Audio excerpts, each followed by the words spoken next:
शिवाय गुरवे नमः। शिवाय गुरवे नमः। शिवाय गुरवे नमः। शिवाय गुरवे नमः। शिवाय गुरवे नमः। शिवाय गुरवे नमः। ఫలాపేక్ష లేకుండా ఏ భావము లేకుండా చేసే దానాలే సాత్వికం. ధర్మమైన ఏదైనా సాత్వికము అంటే భావరహితమైనదే సాత్వికం. అలా ప్రత్యుపకారం కొరకు గాని ఫలమును ఉద్దేశించి గాని ఇష్టం లేకుండా అతి కష్టంగా ఇవ్వబడు దానము రాజసము అంటారు. ఇవి పరమాత్మ చెప్పాడు కాబట్టి మనం చెప్పుకోవటం ఇవన్నీ మీకు తెలిసిందే. అలా ఇవ్వకూడదని కూడా తెలుసు. ఇష్టపూర్వకంగానే ఎవరికైనా ఏదైనా ఇవ్వాలి. మనసులో ఏ భావం లేకుండా ఇచ్చినప్పుడు మాత్రమే దాని యొక్క అంటే ఒకవేళ ఏమన్నా రిటర్న్ ఆలోచిస్తే పుణ్యం అని ఆలోచిస్తే పుణ్యం రావాలని మీరు అనుకున్నప్పుడు పుణ్యం వస్తుంది అన్న భావన కూడా ఉండరాదు. కాబట్టి ఈ విధంగా భావరహితమే ఎప్పటికైనా సర్వశ్రేష్టం.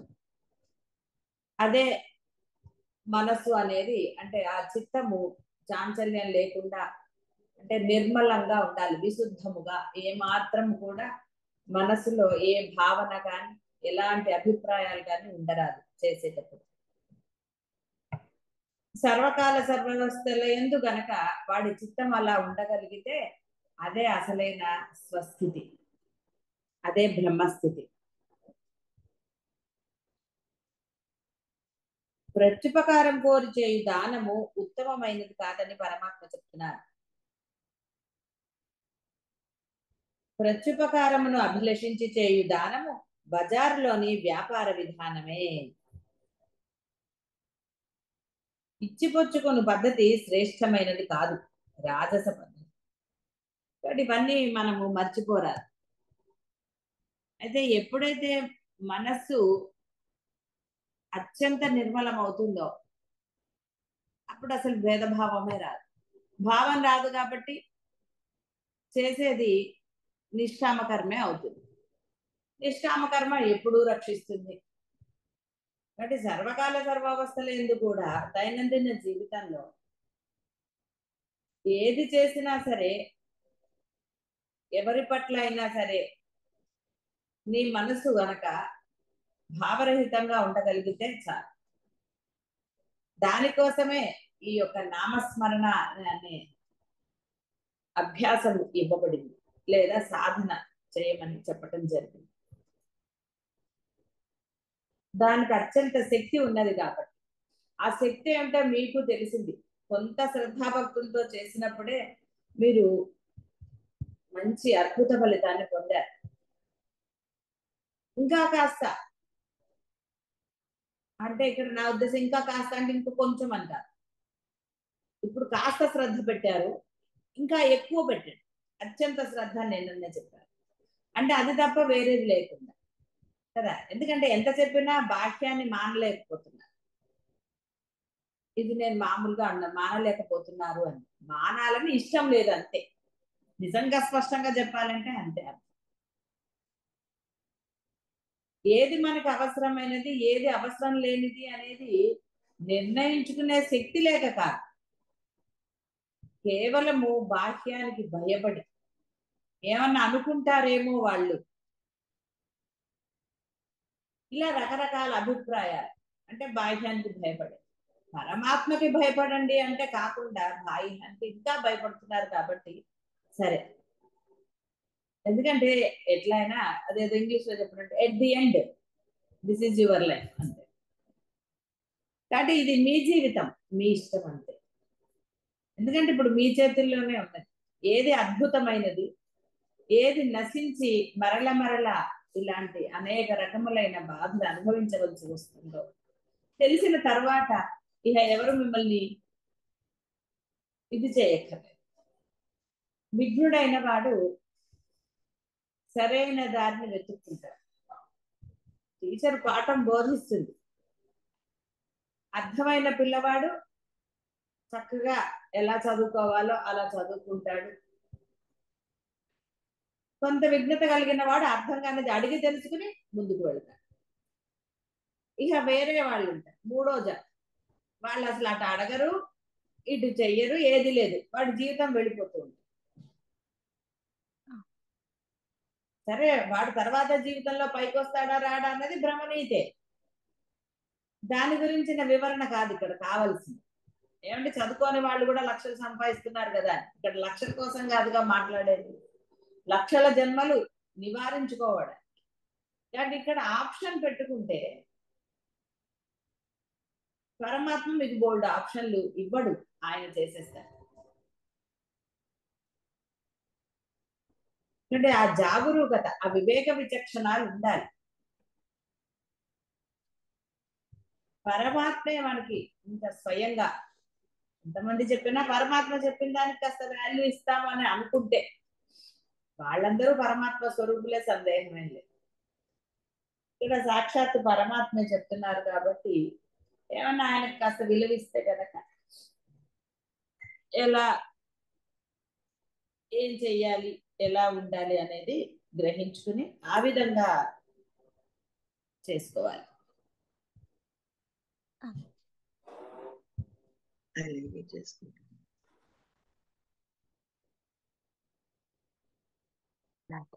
తనకేదియో మున్ముందు పరలోకాదులందు ఫలము కలుగునని ఆశించి చేయు దానము చెప్పిన పుణ్యం అనగా ఫలాపేక్షతో చేయు దానము ఉత్తమమైనది కాదు. నిష్కామముగా భగవత్ ప్రీత్యర్థముగా చేయు దానమే మహోన్నతమై. దానము చేయుచున్నప్పుడు కొంతమంది అయ్యో ఈ వస్తువు పోచున్నది అని మనస్సులో బాధపడతారు, ఇతరుల బలవంతము చే దానం చేస్తారు. అట్లు క్లేశముతో దానము సంపుట ఉత్తమ పద్ధతి కాదు. ఏదైనా సరే మనస్ఫూర్తిగా చేసుకోగలగాలి, అది చేయలేనప్పుడు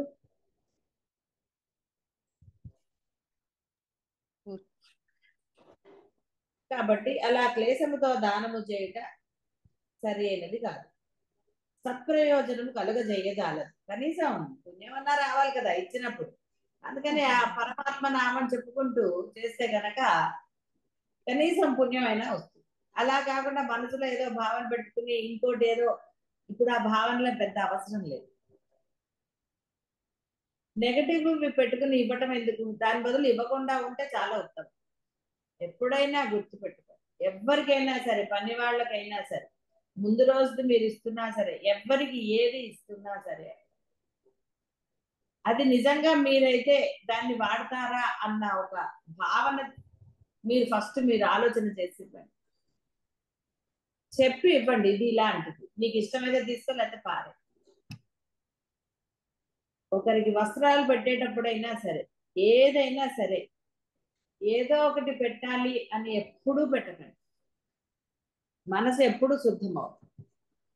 ఎందుకు అలాంటివి చేతగాని, ఒక ఆవిడ 108 మందికి చీరలు పెడదాం అనుకుంది. సరే ఆవిడేం డబ్బులేని ఆవిడ కాదు, డబ్బున్న ఆవిడ. కానీ సరే ఇంటికి పిలవకుండా ఎక్కడికి వెళ్తే అక్కడికి వెళ్ళడం మొదలు. కానీ ఆ చీరలు ఎలాంటి చీరలు మరి, కనీసం కట్టుకునేటట్టు ఉండాలా? అలాంటి చీరలు పెట్టి ఏమిటి ప్రయోజనం, దేనికోసం, ఏ గొప్పకి? కాబట్టి బాగా గుర్తుపెట్టుకోండి. ఇంకా ఇప్పుడు సాధనలోకి వచ్చారు మీరందరూ. సాధనలో లేనప్పుడు వేరే సంగతి, సాధనలోకి వచ్చిన తర్వాత అది ఏదైనా సరే వస్తువు, ఒక పండు సరే, మీరు ఎవరికైనా ఇస్తున్నప్పుడు నిజంగా ఆ పండు మంచిదైతేనే ఇవ్వండి, ఉపయోగకరమైనదైతే ఇవ్వండి, లేకపోతే ఇవ్వకండి. ఏమి ఇది లేదు. ఇవ్వకపోతే ఎట్లా అని అలాంటిది ఇచ్చి అవతల వాళ్ళు ఏమనుకుంటారు అన్నది పక్కన పెడితే తీరి కూర్చుని పాపాన్ని ఎందుకంటే తెచ్చుకుంటారు. అందులో సాధకులకి మనసు చిత్తశుద్ధి అది ఉండాలి, మనసు నిర్మలంగా ఉండాలి. నిర్మల మనస్కులు ఎప్పుడు కూడా పాడైపోయినవి అవతల వాడికి. పర్వాలేదు, ఈ పండు నేను తినను, మీరు తింటారా అని అడిగి ఇచ్చినలో కూడా దోషం ఏమీ లేదు. కానీ అసలు ఉపయోగపడంది ఇస్తే ఏమిటి ఉపయోగం? అది మీ మనసులో తెలుసు అది ఉపయోగపడదు అన్న సంగతి మీకు తెలిసే ఇచ్చారు. తెలియకుండా ఇవ్వడం అది వేరే సంగతి. తెలిసి ఇవ్వడంలో మహాదోషం. అంటే ఏంటి? ఆ చిత్తం నిర్మలంగా లేదు. మరి చిత్త నైర్మల్యం లేనప్పుడు జన్మరాహిత్యం ఎలా పొందుతారు? అంటే సాధకుడు ఎప్పుడూ జాగరూకతతో ఉండవలసిందే. ప్రతి క్షణం వాడు జాగరూకతతోనే ఉండాలి. అంటే అర్థం ఏదో మనసులో భావన, భావరహితంగా ఉండడానికి జాగరూకత వహించాలి. ఒకటి మాట్లాడుతున్నా చేస్తున్నా మనసులో భావం లేకుండా నేను చేస్తున్నానా లేదా అన్న ఎరుక వాడికి ఉండాలి. కాబట్టి ఆ ఎరుక ఉండాలి అంటే వాడు ఎలా ఎలా సాధ్యం అవుతుంది? అవ్వదు. అందువల్లనే సాధ్య అసాధ్యాలన్నీ సర్వసమర్థుడైన పరమాత్మ దగ్గర ఉండటమే మీరు చేయవలసింది. ఇంకా అన్యమేం చేయక్కర్లేదు, కేవలం అదే. ఏమంటే సర్వకాలంలో సాధ్యం అవుతుందా అంటే నీకు ఇష్టమైతే సాధ్యం కాక ఏమవుతుంది? అందరూ సాధించలేదా? ఎంతో మంది మహానుభావులందరూ సాధించిందే. ఇది వాళ్ళేం నువ్వు కొత్తగా సాధించేది, నీకోసం ప్రత్యేకంగా సృష్టించబడినది కాదు. ఇది ఎంతో మంది మహానుభావులు మహాత్ములు అనండి వీళ్ళందరూ ఆచరించి చూపించినదే. వాళ్ళందరూ సాధించారు కాబట్టే చెప్పబడింది. సరే, మరి ఇంకేమిటి చేయగలుగుతారు?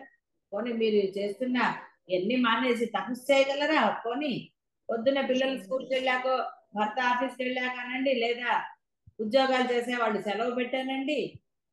పోనీ ఋషులు వాళ్ళు చేసినట్టుగా పొద్దున్న నుంచి సాయంత్రం వరకు తపస్సు చేయగలరా?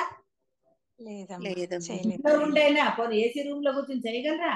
వాళ్ళు పొద్దున్నే తినెళ్ళారో వెళ్ళారో అవన్నీ వేరే విషయాలు. వాళ్ళు పొద్దున్న నుంచి రాత్రి వరకు చేసి మళ్ళీ వచ్చి వాళ్ళ కార్యక్రమాలు చేసుకున్నారు. అలానో చేయలేరు. వానప్రస్థానికి వెళ్ళగలరా? కాబట్టి ఇక్కడ కలికాలంలో ఏది అత్యంత సులభమైనదో అది మీకు బోధించబడింది. ఎందుకంటే వేరేవన్నీ మీరు చెయ్యలేరు. కాలమాన పరిస్థితులు అనండి, మీ శరీర దార్ఢ్యం అనండి, ఏదైనా అనండి, అవన్నీ ఈ రోజుల్లో సాధ్యం కానిది. గృహస్థులకనండి, ఎవరికైనా సరే. సన్యాసం పుచ్చుకున్న వాళ్ళైనా అలా చేస్తారని నేను అనను. దృఢమైన సంకల్పము, దృఢమైన ఇది ఉన్న సన్యాసం పుచ్చుకున్న వాళ్ళు చేయగలుగుతారు. అంతేగాని కేవలం సన్యాసం పుచ్చుకోగానే అందరూ అన్ని చేయలేరు. సన్యాసించడం అంటే అన్ని సన్యాసించడం. అసలు వాడు ధ్యానం కూడా చేయరాదు. అన్ని సన్యాసించిన వాడికి ఇంకా మళ్ళీ వేరే విధి ఎక్కడ ఉన్నది? సరే, అది ఒక మీ సంగతే. కాబట్టి ఎంతో ఏమాత్రమో కష్టం లేని సాధన, ఉపాసన మీకు చెప్పబడి అది జరుగుతూ ఉంటుంది. సమయం తీసుకుని మనం అది చేయాలి. అంతే తప్ప సమయం లేదు అని అంటే సమయం ఎవరికి ఉందండి? ఎవరికీ లేదు. పరమాత్మ అంటాడు నాకు కూడా సమయం లేదురా అంటాడు. సరిపోతుంది. అంటే జాగరూకత అంటే సాధకులు అనేవాళ్ళు అంటే కొన్ని ఎన్నిసార్లు చెప్పబడింది ఇప్పటికి. మొదట స్వస్థానంలో స్థిరంగా ఉండండి, ఆ తర్వాత బాహ్య ప్రపంచానికి వెళ్ళండి అని. కానీ అది ఎంత అసాధ్యమైనదిగా కనపడుతుంది నాకు మీ విషయం.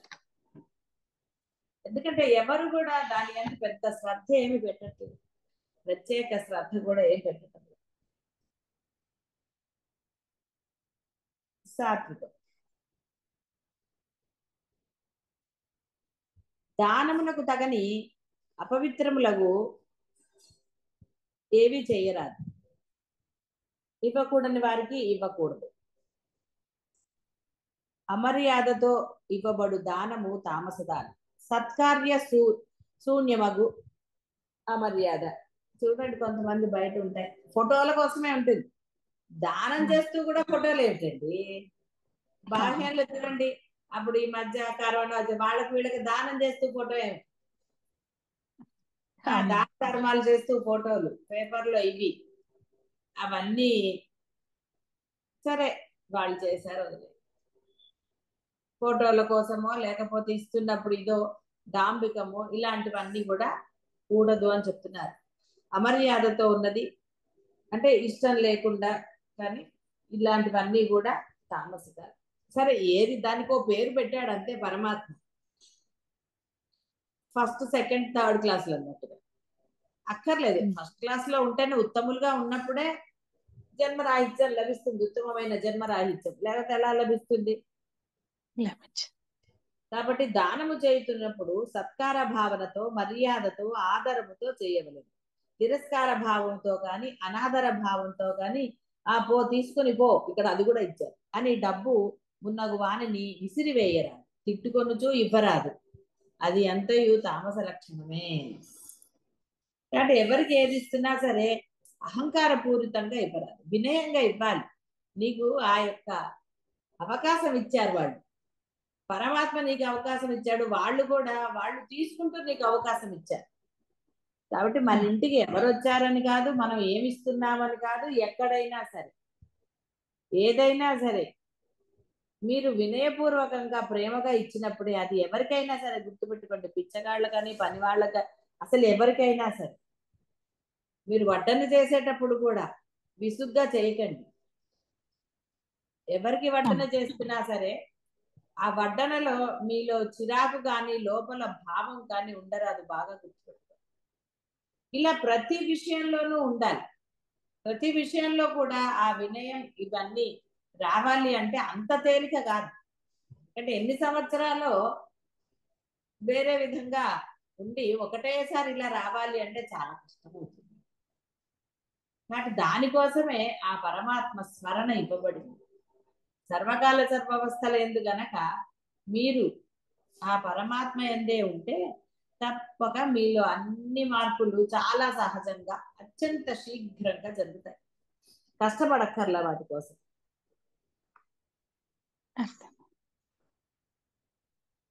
అలాగేనమ్మా. అశ్రద్ధతో ఇవ్వబడు వస్తువు ఇవ్వబడిన దానితో సమానమని పరమాత్మ చెప్పారు. అశ్రద్ధయాహుతం దత్తం అసత్తి ఉచ్యతే, ఆయనే చెప్పారు. అందుకని ఎందుకండి ఇంత కష్టపడి ఇచ్చి అది ఇబ్బంది అవుతోంది అంటే ఎవరైనా ఇస్తారు? ఇష్టం ఉంటుందా? ఉండదు. సాధకులు మటుకు పరమాత్మ మీకు జీవితం ఇచ్చినట్టు ఇచ్చి ఏది ఉపయోగం లేనిదా ఇచ్చాడు అనుకోండి, వాడికి అది తెలియకపోయినా మీకు అనిపిస్తుంది కదా, అయ్యో పాపం వీడికి ఏమీ తెలియటం లేదే, పాపం ఏమిటో ఈ జీవితం, పరమాత్మ ఎందుకు అలా చేశాడా అని అనుకోవటం లేదు వేరే వాళ్ళని చూసి. ఇప్పుడు మీరు చేసేది అదే అవుతుంది కదా. అంటే మళ్ళీ అలాంటి జన్మ వస్తుందా రాదా అనేది పరమాత్మ లెక్కలు, అది తర్వాత సంగతి. కానీ తెలిసి ఎవరైనా అలా చేస్తారా? మరి అది జాగరూకత వహించాలి.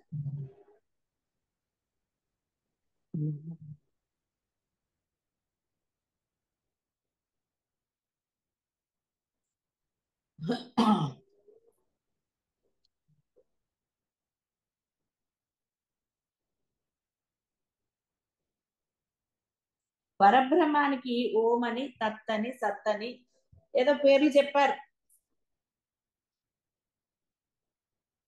దానితోనే పూర్వము యజ్ఞాలు అంటే పూర్వకాలం చేసే ఇవి ఈ కాలంలో చేసేవి కాదు. ఈ కాలంలో రకరకాల మంత్రాలు, కొత్త కొత్త దేవుళ్ళు అన్న నామాలు ఇవి రకరకాలుగా వచ్చేయండి.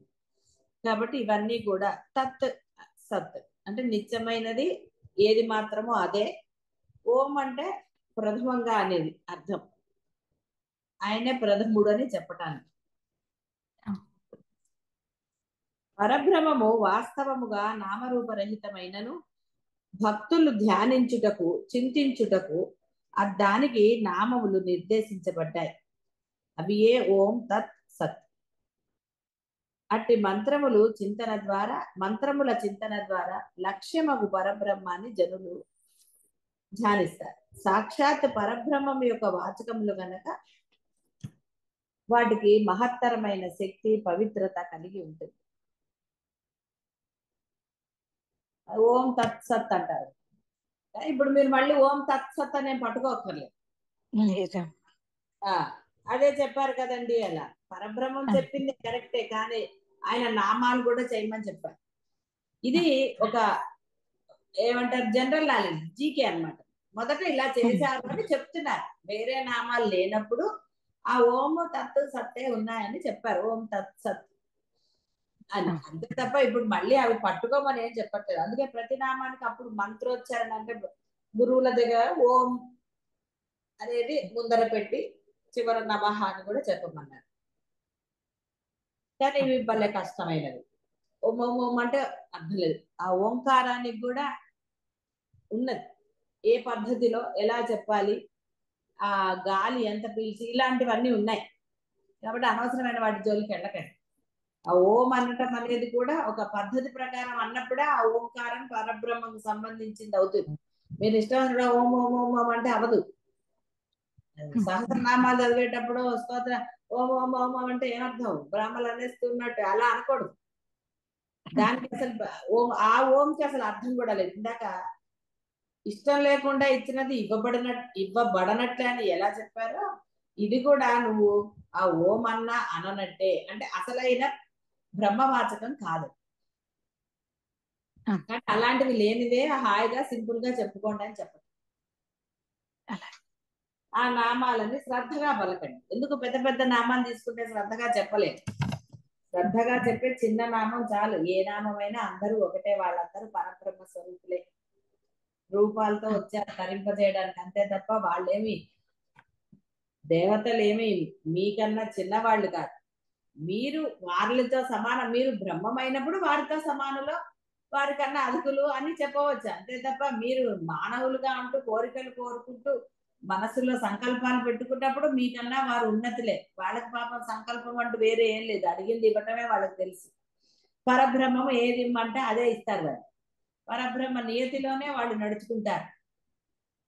మీలో మీ యొక్క జీవితంలోనండి, మీ తలరాతల్లో కానివ్వండి, ఏదైనా సరే మార్పులు చేర్పులు చేయాలంటే వాళ్ళకి ఆ పరబ్రహ్మం ఆదేశమే. అంటే ఇక్కడ ఆయన వచ్చేదో చెప్తాడని భావించకండి, ఆయనకేమి ఇది లేదు. వాళ్ళకి ఆ స్ఫురణ వస్తుంది. ధ్రువోబుగ్నో కించిదపే, ఆ అమ్మవారు ఎలా చేస్తే వాళ్ళకి అర్థమైందో ఆ విధంగా జరుగుతుంది. అంతే తప్ప మనలాగా ఇక్కడ మీరు బాహ్య ప్రపంచంలో డిస్కషన్లు ఇట్లా అంటే నేను జరగవు. ఆ యొక్క ఇది వేరుగా ఉంటుంది. అక్కడ మాటలు అన్ని ఉంటాయని అనుకోకండి, అక్కడ జరిగేది వేరుగా ఉంటుంది. అది అర్థం ఆ, కావాలి అంటే ఇంకా ఉన్నత స్థానాన్ని మీరు పొందాలి కదా. ఆ, ఇప్పుడు అర్థం అవుతుంది. అర్థం. అవునమ్మా.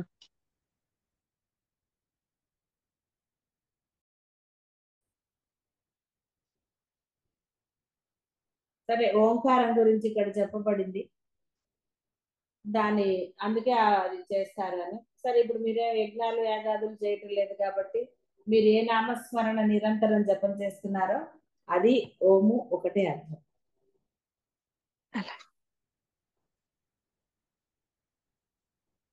కాబట్టి ఓం తత్సత్ అంటే ఓం అన్న పరబ్రహ్మమే, తత్ అనగా అదే, అంటే ఒకటియే, సత్ సద్వస్తువు, మూడిటి అర్థాలు ఒకటే. ఓం తత్ సత్, పరబ్రహ్మమైన అది, నిత్యమైనది, సత్యమైనది. కానీ సత్యమైనది అన్నా పరబ్రహ్మమే, అది అన్నా కూడా పరబ్రహ్మమే. అందుకని ఇక్కడ ఓం తత్సత్ అంటే మూడిటికి మూడు అర్థాలని కాదు. ఏ పరబ్రహ్మం అయితే కలదో అది సత్యమైనది, అది మాత్రమే కలదు అని. దాన్ని అర్థాన్ని మనం బాగా చెప్పుకోవాలంటే విడదీసి అలా చెప్పుకుంటాం. ఆ,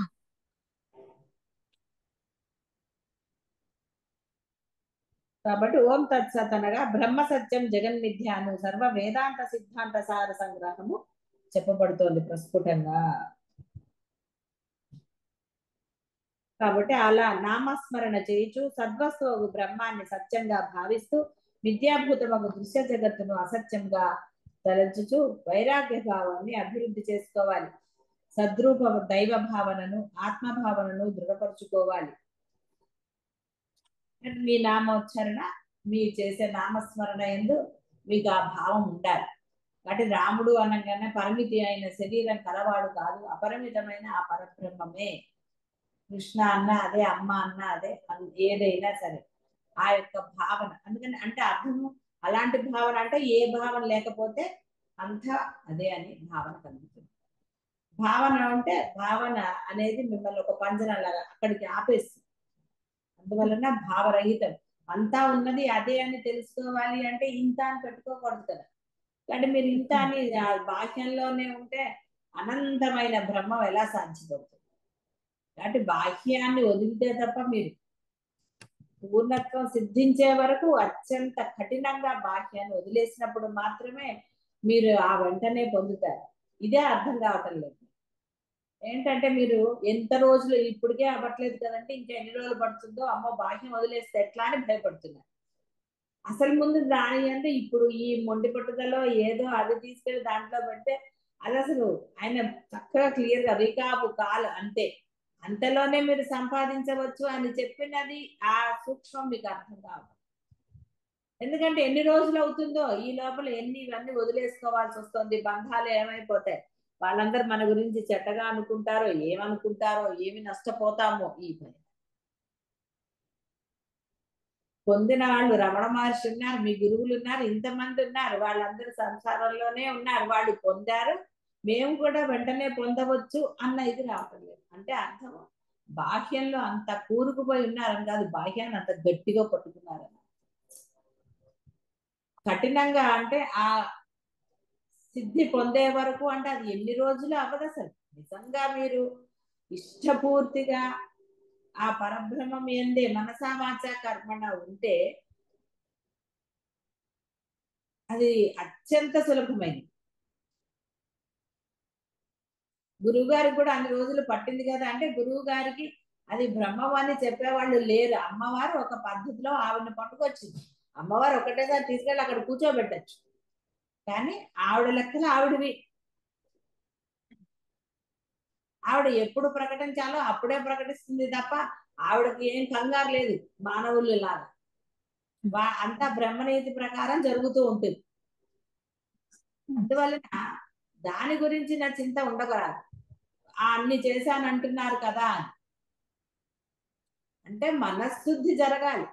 మనసులో ఏది ఉందా లేదా, అప్పుడప్పుడు వస్తుందా, ఇవన్నీ కూడా ఎలా చెప్పబడతాయండి? మీ మనసులో ఎప్పుడు దురాలోచనలే ఉంటున్నాయని అనగలరా మీరు?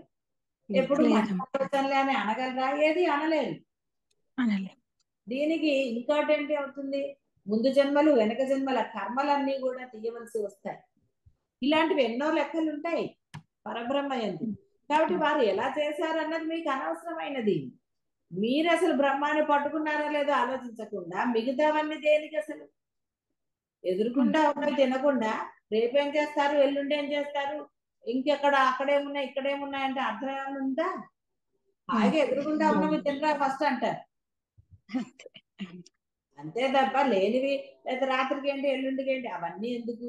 ఇప్పుడు ఉన్నది హాయిగా ఆస్వాదన చేయక. అందువల్ల మీకు ఏంటి చెప్పబడింది? హాయిగా ముందు బ్రహ్మాన్నే పట్టుకోండి. నిశ్చయంగా మీరు గనక దృఢంగా ఇష్టంగా పట్టుకుంటే గంటల్లో నిమిషంలోనే వస్తుంది అది.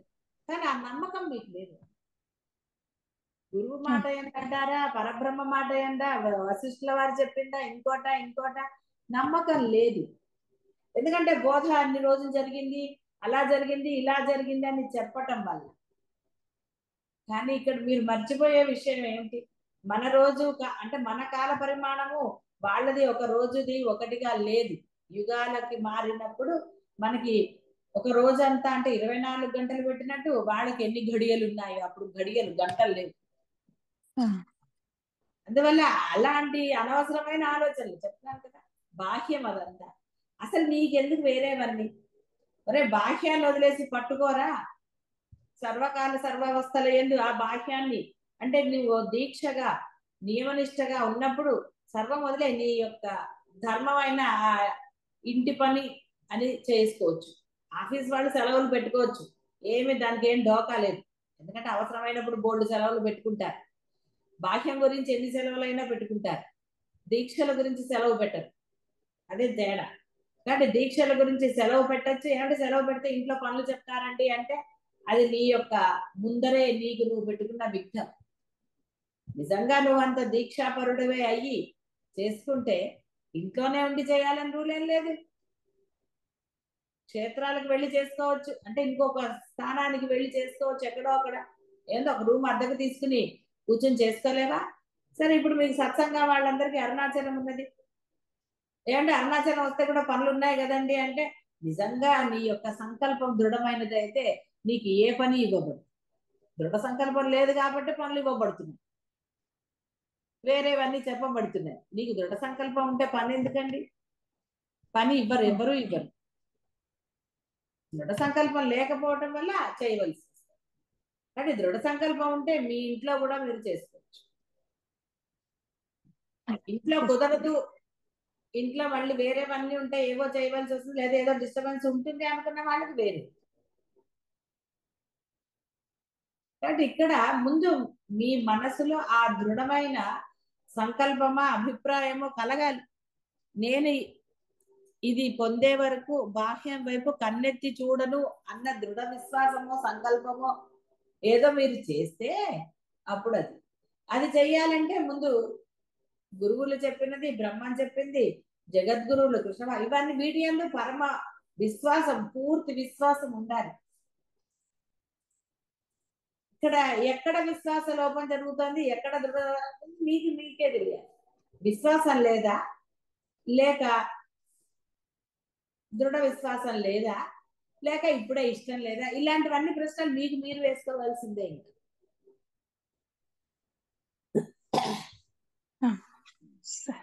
గురువు గారి బోధ అయిపోయింది, ఎలాగా అలా ఇష్టం ఉన్నప్పుడు అది అత్యంత సులభం, ఏమి అసలు కష్టమే కాదు. ఇంకా ఇక్కడ ఓంకారం గురించి చెప్పారు. మొదటి మంత్రము ప్రణవ మంత్రం అలానే, అంటే ఆయనలోంచి వచ్చిందని చెప్పడానికి అది ఉంటుంది. సో ఓం చెయ్యొద్దని నేను అనటం లేదు, కాకపోతే అది పలకాల్సిన విధంగా పలకనప్పుడు ఇక్కడ యజ్ఞములు చేసేటప్పుడు వాళ్ళు ఉచ్చరించే వాళ్ళు అన్నారు వేదవేత్తలు. కాబట్టి వేదవేత్తలకి అది ఎలా ఉచ్చరించాలో తెలుస్తుంది కాబట్టి దిగులు లేదు. అది అందువలన ఓంకారం గురించి అంటే మిమ్మల్ని ఉచ్చరించమని, ఎందుకంటే తెలిసిన తర్వాత ఏ గురువు చెప్పడం మీకు అది చెయ్యమని. ఎందుకంటే ఆ ఉచ్చారణ దోషం ఉన్నప్పుడు మీరు వ్యతిరేక ఫలితాలు పొందుతారు అన్న సంగతి, ఆ జ్ఞానం తెలిసిన గురువులు ఎప్పుడు కూడా దాని ఎందు అంటే దేని వల్ల మీకు నష్టం జరుగుతుందో అది చేయమని ఎలా చెప్తారండి? చెప్తే వాళ్ళు సద్గురువులు అవుతారు, అది గుర్తుపెట్టుకోండి. అందువల్ల గురువు మీద నమ్మకం ఉండాలి తప్ప గురువు యందు అపనమ్మకం ఉండరాదు. ఏదో చెప్తారు లేదు, విమర్శించరాదు. బాగా గుర్తుపెట్టుకోండి, గురువుని పట్టుకోపోయినా పర్వాలేదు కానీ విమర్శించి లేనిపోని దోషాలు తెచ్చుకోకండి. గురువుని విమర్శించేంత గొప్ప వాళ్ళయ్యారా? జ్ఞానం లభించిన వాడైతే అసలు గురువుని వదలడు, విమర్శించడు. కానీ గురువుని అంటే ఒకవేళ మీకు గురువు అక్కర్లేకపోయినా పర్వాలేదు, కానీ గురువుని విమర్శించకండి. ఆ విమర్శ వల్ల మీరు ఇంకా అధపాతాళానికి వెళ్ళిపోతున్నారు, భయంకరమైన జన్మలు పొందుతారు. ఎందుకంటే అలాంటి దోషాలు ఎందుకు చేస్తారు? చెయ్యకండి, దోషాలు చేయకండి, దోష రహితులుగా అట్లీస్ట్ భయంకరమైన పాపాలు తెచ్చుకోకండి. ఏదో బాహ్యమైన పాపాలకి గురువు పాపానికి చాలా లేదు. ఎందుకంటే గురువు కోపం వస్తే త్రిమూర్తులు కూడా ఏం చెయ్యలేరు అన్న దానికి ఎంతో సాక్ష్యాలు మన పురాణాల్లో ఇవ్వబడ్డాయి. ఇక్కడ గురువుకి కోపం వస్తుందన్న భయం అక్కర్లా, పరమ దోషాన్ని ఎందుకు తెచ్చుకుంటున్నారు? తీరి కూర్చుని కాలక్షేపానికి గురువుని విమర్శించి వేరే వాళ్ళ దగ్గర విమర్శించటం, ఇంకోళ్ళ దగ్గర విమర్శించటం దేనికండి? ఏమిటి లభించింది మీకు? గురువుని విమర్శించడం వల్ల ఏంటి లభించిందంటే ఆనందం. అనవసరంగా పట్ల అవతల వాళ్ళ అభిప్రాయాలు మారిపోయి ఇదేమిటి వీడు ఇంత దుర్మార్గంగా తయారయ్యాడు, ఇదేమిటి ఇట్లా అయిపోయాడు అని. ఎలా అయిపోయాడంటే వాడి సంస్కారం అదే, మరి ఏం చేస్తాం? ఏదో కొన్నాళ్ళు అలా యాక్షన్ చేశారు మంచిగా గురువు దగ్గర, కానీ ఎన్నాళ్ళు యాక్షన్ చేస్తారండి? కాబట్టి గురువుని పట్టుకోవాలని ఎప్పుడు కూడా నిర్బంధం ఉండదు. గురువు దగ్గరికి సంతోషంగానే రావాలి, గురువు బోధ సంతోషంగా వినాలి, ఆచరణ కూడా అంత సంతోషంగా ఇష్టంగా పెడితేనే మీరు ఆ యొక్క స్థిరత్వాన్ని పొందుతారు. ముముక్షువులు ఫలమును కోరక యజ్ఞ దాన తపక్రియలను ఆచరించవలెను. ఫలాభిసంధి రహితముగా ఆచరించినప్పుడే, అంటే నిష్కామంగా ఆచరించినప్పుడే చిత్తశుద్ధి పొందుతారు. అప్పుడు మీరు ఏది చేసినా అది మోక్షానికి సహాయకారి అవుతుంది. అందుకే చెప్పేది ఏం చెయ్యొద్దు అనటం లేదు, అయితే చేసింది ఎలా చేయాలో తెలుసుకోవాలి. నేను చేస్తున్నానన్న భావన ఉండరాదు, డాంబికము ఆడంబరము ఇలాంటివి ఏవి ఉండకూడదు. నా చేత చేయించబడుతున్నది అన్నది. ఇప్పుడు చూడండి, మీరు బ్రాహ్మడికి డబ్బులు ఇచ్చి పెట్టుకుంటే బ్రాహ్మడు కనుక అధికారంగా మాట్లాడిన ఏదన్నా చేస్తే మీకు ఎంత కోపం వస్తుంది? డబ్బులు ఇస్తున్నాము, మేం చెప్పినట్టు వినాలి కదా అని అనరు. అలా అనుకుంటా, అలా అంటేనే కదా అలాంటి వాళ్ళనే పిలుస్తారు. ఒకసారి వచ్చి వాడు సరిగ్గా చేయలేదు అనుకోండి, అధికారం చేసి టాట్ అంటే రెండోసారి పిలుస్తారా? ఎంతో తిట్టుకుంటారు కదా వాళ్ళని. అందుకే పాపం బ్రాహ్మణులు కూడా ఇవాళ రేపు సరేనండి మీకు ఎలా అయితే అలాగేనండి మీ అనుకూలమే అన్నారు. మరి వాళ్ళు బతకాలి కాబట్టి శ్రద్ధ లోపం లేకుండా చేసేవాళ్ళని పిలుచుకుంటారు. మరి అలాంటప్పుడు ఈ సర్వం అంతా పరబ్రహ్మంతో అయినప్పుడు మీరు ఎంత వినయంగా ఉండాలి? అందరూ బ్రహ్మస్వరూపాలే, మీరు బ్రహ్మస్వరూపాలే. మీకు అవతల వాడు ఇచ్చాడా లేదా అని భావిస్తే మీరు బ్రహ్మం ఎలా అవుతారు? ఏమంటే నేను వాడికి ఇచ్చాను గౌరవం, కానీ వాడు నాకు ఇవ్వట్లేదండి అంటే, అవునయ్యా నువ్వు వాడిని బ్రహ్మం అనుకున్నావు కాబట్టి ఇచ్చావు, వాడు నిన్ను బ్రహ్మం అనుకోలేదు కాబట్టి వాడు ఇవ్వలేదు. అది వాడి సంస్కారం. అది గొప్ప సంస్కారం ఏమన్నా కాదు కదా. మరి రాక్షసులు అంటే ఎవరో నీకు తెలియాలి కాబట్టి వాడు అలా ఉంటాడు. ఇక్కడ అవతల వాడి గురించి ఆలోచించేవాడు బ్రహ్మం ఎలా అవుతాడండి? అవతల వాడు ఏదైనా అంటాడా, వాళ్ళు రేపు పొద్దున ఏమన్నా అంటారా? బాహ్యంలో ఉన్న వాళ్ళ గురించి భయపడేవాడు బ్రహ్మం ఎలా అవుతాడు? సాధన ఎలా చేస్తాడు? అందుకని మీరేం భయపడక, నిర్భయత్వాన్ని ముందే చెప్పారు. సాధకుడికి నిర్భయత్వం కూడా ఉండాలి. అంటే నిర్భయత్వంతో వాడు సాధన. నిర్భయత్వం అంటే భయం లేకపోతే కదండి వాడు అన్ని వదిలేసి దీక్ష చేస్తాడు. ఇప్పుడు మీరు చేయట్లేదంటే అర్థం భయం అనే కదా. అయ్యో రామ. కాబట్టి మోక్షకాంక్షలు ఏది చేసినా కూడా నిష్కామంగా ఆచరించాలి. అప్పుడే చిత్తశుద్ధి కలిగి అవి మోక్షానికి సహాయపడతాయి.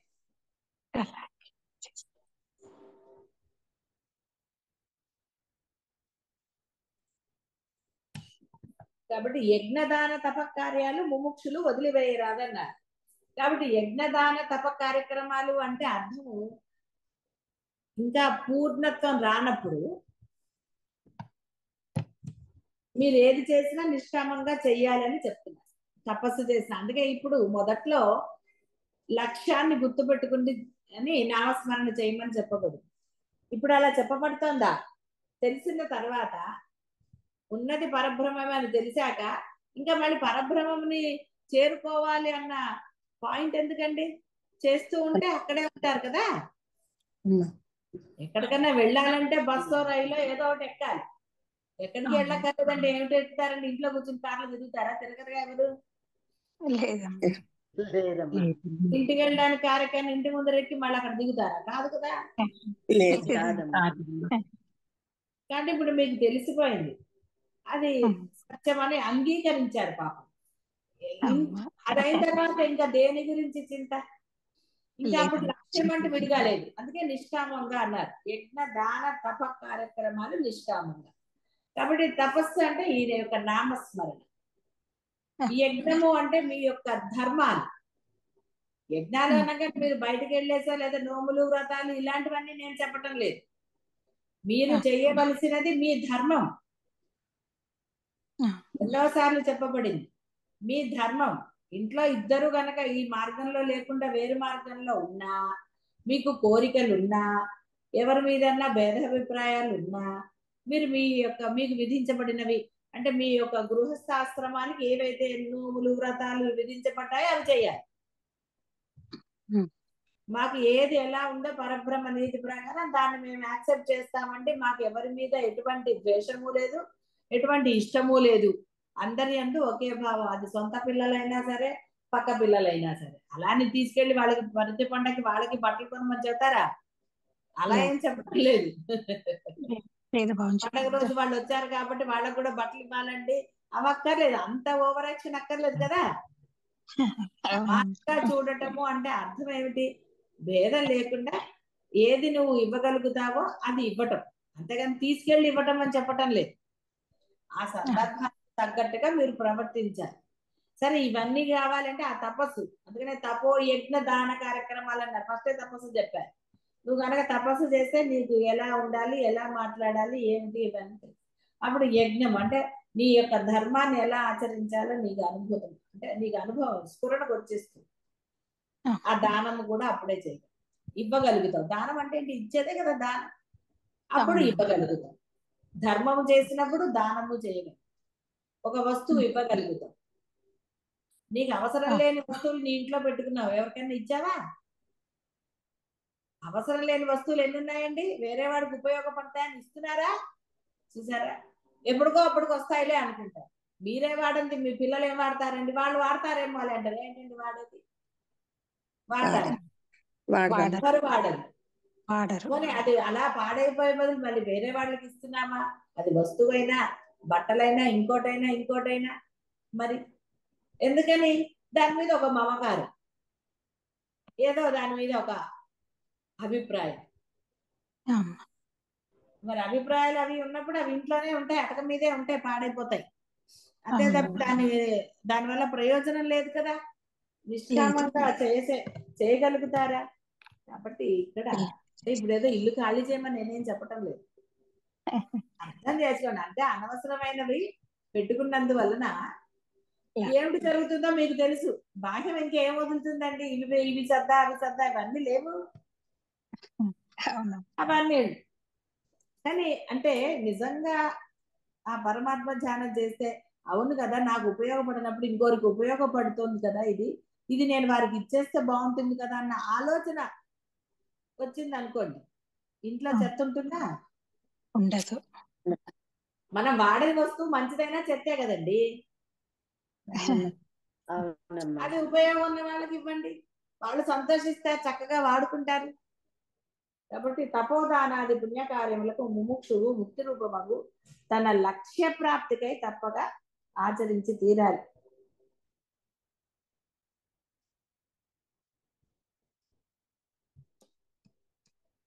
కాబట్టి ఇక్కడ పుణ్యకార్యాలు తక్కువగా అంటే బంధం కలిగిస్తాయని మొదట్లో చెప్పబడింది. అయితే అవి చెయ్యొద్దు అని ఏమీ ఆయన అంటలేదు. నువ్వు చేయగలిగింది చెయ్యి. ఇప్పుడు ఇది కూడా ఏదైతే నీకు అవసరం లేని ఉన్నాయో అది ఇంకోటికి ఉపయోగపడుతుంది అన్నప్పుడు అది ఇవ్వటంలో దోషమేమీ లేదు. నేను ఏమి చేయకూడదు కదండి, ఏదైనా చేస్తే పుణ్యం వస్తుంది కదా అని అనుకోవటం ఎందుకు? అసలు ఏది లేకుండా చేయమని చెప్తుంటే భావరహితంగా చెయ్యి. చేసినప్పుడు పుణ్యమే వస్తుందా, నీ యొక్క చిత్తశుద్ధి ఏర్పడుతుందా, ఏం చేస్తాడో ఆయన చూసుకుంటాడు కదా. దేహము ఆయనదే, అన్ని ఆయనవే అయినప్పుడు మళ్ళీ నీకు ఆలోచన ఎందుకు? ఆలోచన రహితంగా ఉండరా అంటే మళ్ళీ అది, అందుకని తపస్సు చేయవలసిందే, తపస్సు మానడానికి వీల్లేదు. సరే. కాబట్టి ఏ తపస్సు? కోరికలు ఉంటే ఇంకో తపస్సు, కోరికలు లేకపోతే నామ తపస్సు. కేవలం కేవలం కోరికలంటే ఏదో పొందాలన్నదే కాకుండా ఒకరి యందు ద్వేషము, ప్రేమ ఇలాంటివి కూడా బాగా గుర్తుపెట్టుకోండి. మనస్సులో ఏ భావం ఏర్పడ్డా కూడా అయితే ఆ భావం క్షణికంగా ఉండి వెళ్ళేదైతే మీరు దిగులు పడతారు. అలా కాకుండా వాళ్ళని చూసినప్పుడల్లా గుర్తొస్తోందండి, ఆ ఒక్క విషయంలోనే నేను ఇలా అన్నారు చూసారా, అలా అంటే మళ్ళీ మీరు మొదటికి వెళ్ళాల్సిందే, జాగ్రత్త. ఉండకూడదు.